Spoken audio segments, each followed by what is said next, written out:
በነገራችን ላይ እኛ መንግስት ያቋቋምነው ስኳር እንዲነግድ አይደለም። ስኳር መነገድ ሁኔታ፣ የሳሙና መነገድ ሁኔታ፣ የዱቄት መነገድ ሁኔታ መንግስታችን በዚህ እንዲሳተፍ አይደለም። መንግስት ድንበር እንዲጠብቅና የውጭ ጉዳይ ፖሊሲያችን እንዲያስፈጽምልን ነው መንግስት የሾም ነው። ምናልባት በሚቀጥለው ምርጫ ከተሳካልን ይሄን እናስተካክላለን።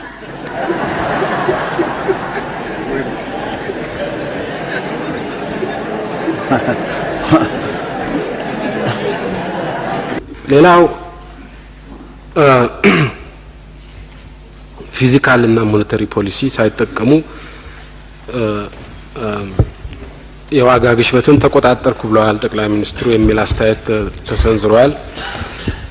ፊዚካል ሲሉ እንደገባኝ ፊስካል ለማለት መሰለኝ እና ፊስካል እና ሞኔታሪ ፖሊሲ መሆኑ መሰለኝ።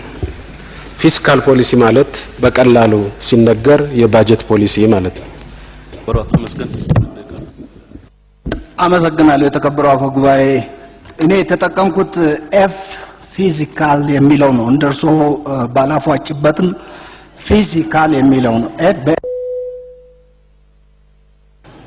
ተከበሩ አቶ ተመስገን ስነ ስርዓት ያድርጉ። የመንግስት ባለስልጣናት ተገቢው ክብር ሊሰጣቸው ይገባል። እኔም የህዝብ ተወካይ ነኝ። የተከበረው አፈ ጉባኤ ስነ ስርዓት ያድርጉ። ፊዚካል ፖሊሲ እና ሞኔታሪ ፖሊሲ የሎትም ነው። ሁለቱንም አጣምረው ከስልጣን ጥማት ደረጃ እየተጠቀሙበት ነው።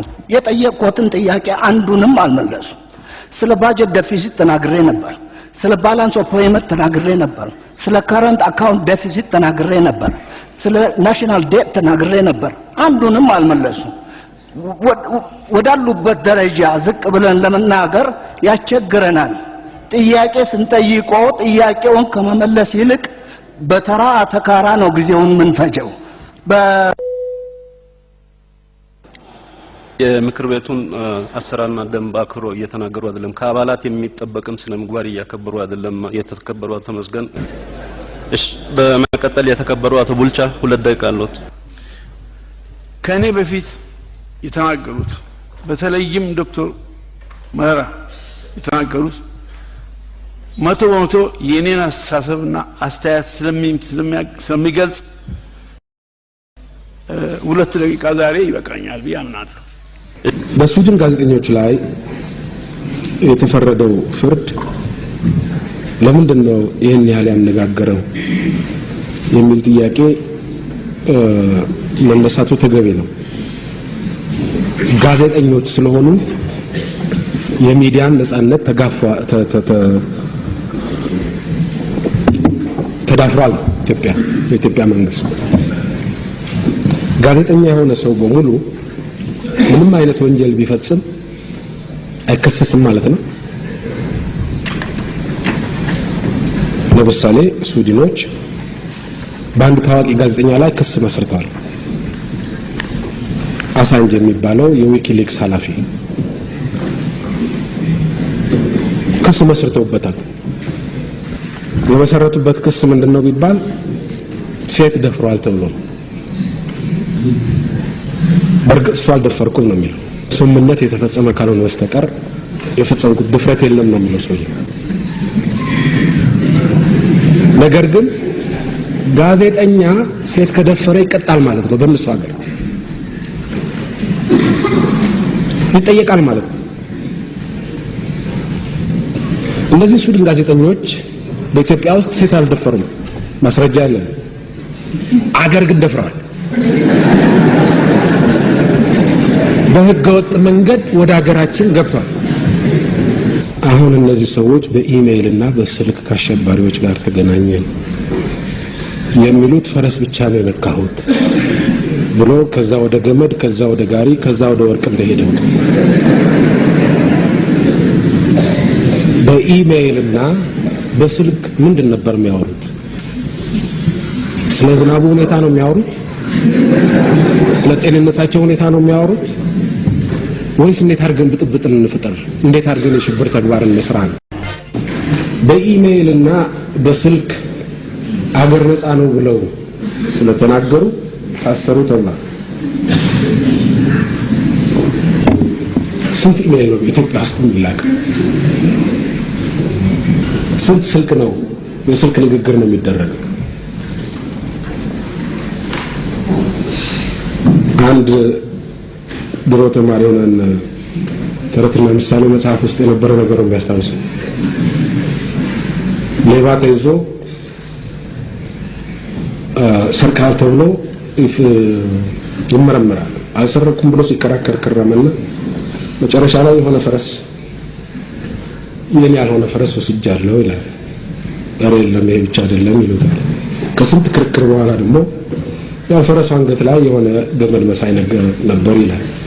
ከስንት ክርክር በኋላ ደግሞ ገመዱ ከጋሪ ጋር የተያያዘ ነበር ይላል። ከስንት ክርክር በኋላ ደግሞ ጋሪው ላይ ወርቅ ተጭኖ ነበር ይላል። እና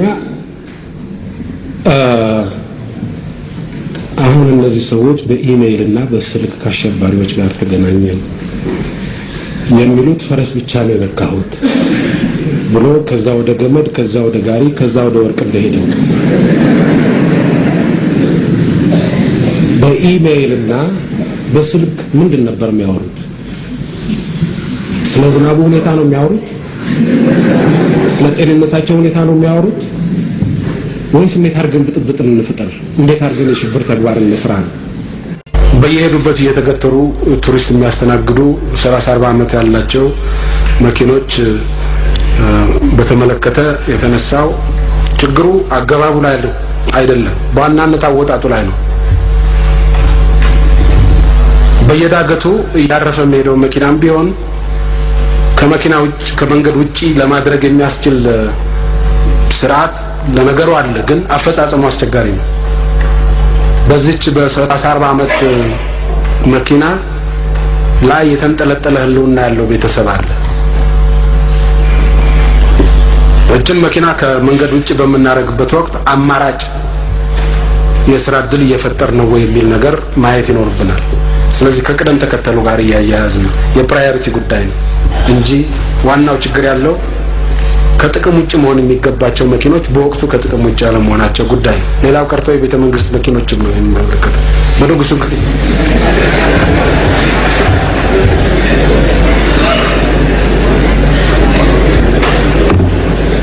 በንጉሱ ጊዜ ለአፍሪካ አንድነት ድርጅት ተብሎ የተገዙ አንቲካ መርሴዲስ መኪኖች ናቸው እስካሁን ድረስ ጥቅም ላይ የነበሩት እና አንዳንድ ጊዜ ዳገት ላይ ያርፋሉ እንግዳ ይዘው። በቱሪስት መስህብነት ደረጃ በጣም የሚመረጡ መኪኖች ናቸው፣ በጣም ብዙ አመት ያገለገሉ ከመሆናቸው አኳያ። ከአገልግሎት አንጻር ግን ችግር ያለባቸው ናቸው። አሁን እነሱን ለመተካት ሙከራ እየተደረገ ነው። ነገር ግን የመንግስት መኪና የመተካት ያህል ቀላል አይደለም የሌላው ህብረተሰብ። በአሜሪካን ኮንግረስ በአንድ ወቅት የተሰራ አንድ ድራማ ያስታውሰኛል። በወቅቱ ከፍተኛ ታዋቂነት እያገኙ የነበሩ ኒውት ጊንግሪች የሚባሉ የታወቁ የሪፐብሊካን ፓርቲ ኮንግረስማን ነበሩ። በኋላ ኮንግረስን ለቀው ሄዷል። ታዲያ አንድ ቀን ልባቸው እስኪወልቅ ድረስ በስሜት ይከራከራሉ። በቴሌቪዥን ይተላለፋል። እጃቸውን ያወራጫሉ። ስሜቱ ሌላ ነገር ነው። ይህን ነገር እያስተናገዱ የነበሩት የምክር ቤቱ አፈ ጉባኤ ረጅም ጊዜ ልምድ የነበራቸው ሰው ናቸው። ተናጋሪውን ንግግሩን ያቆሙና ካሜራውን ወደ አዳራሹ አዞረው ይሉታል። የአሜሪካ ኮንግረስ ስብሰባ ሲገባ ስሙን ካስመዘገበ በኋላ መውጣት ይችላል። እናም እንዳጋጣሚ ሆኖ ሰውየው ሲናገሩ እሳቸው ብቻ ናቸው አዳራሽ ውስጥ ያሉት።